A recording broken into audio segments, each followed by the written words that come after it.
आपल्या घरी झाडे असणे अनेक कारणासाठी महत्त्वाचे आहे. झाडे शुद्ध ऑक्सिजन देतात, हवामान सुधारतात, मातीचे संवर्धन करतात आणि पर्यावरणात संतुलन राखतात. धार्मिक आणि वास्तू हिशोबाने अनेक झाडे शुभ मानली जातात, जसे की तुळस, वड आणि पिंपळ.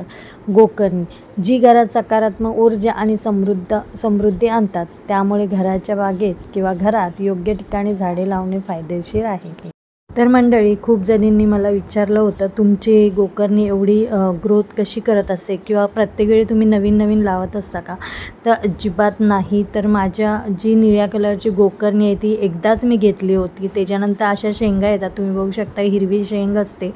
नंतर त्या सुकतात, तेव्हा मग मी काय करते, जे सुकल्यानंतर सगळ्या शेंगा मी त्या झाडाच्या काढून घेते आणि एका ह्याच्यामध्ये ठेवून देते आणि ह्या अशा बिया मग मी प्रत्येक वेळी टाकत असते त्या कुंडीत. मग जसं ते मग त्या सुकल्यानंतर मी त्या काढते आणि मग त्यातल्या बिया मी लावत असते. तर अशा प्रकारे त्या शेंगा हिरव्या असतात, नंतर त्या झाडावरच सुकून द्यायच्या.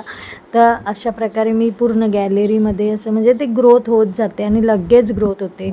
10 दिवसांनी ते सुरुवातच होते ती वेल वाढायची. आणि तुम्ही बघू शकता गुलाबाची फुलं अशी छान भरली आहेत आणि हे पण देशी गुलाब आहे, त्यामुळे भरपूर सारे गुलाब येत असतात.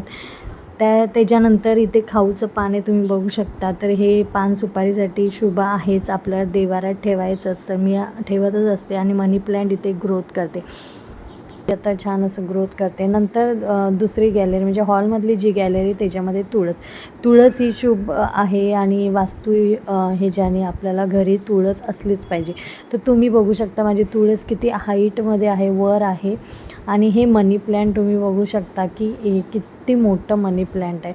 तर खूप वर्षाचं हे मनी प्लॅन्ट आहे. 10-12 वर्षाचं मनी प्लॅन्ट आम्ही असं ग्रोथ करत वेगवेगळ्या कुंडीत लावत असतो. तर मंडळी, आजचा मिनी ब्लॉग तुम्हाला आवडला असेल तर काय करायचं आहे, लाईक कमेंट करायची आहे, फॉलो करायला विसरू नका. नेक्स्ट व्हिडिओ तुमच्यासाठी नवीन काहीतरी घेऊनच येईल. चला तर मग, बाय बाय.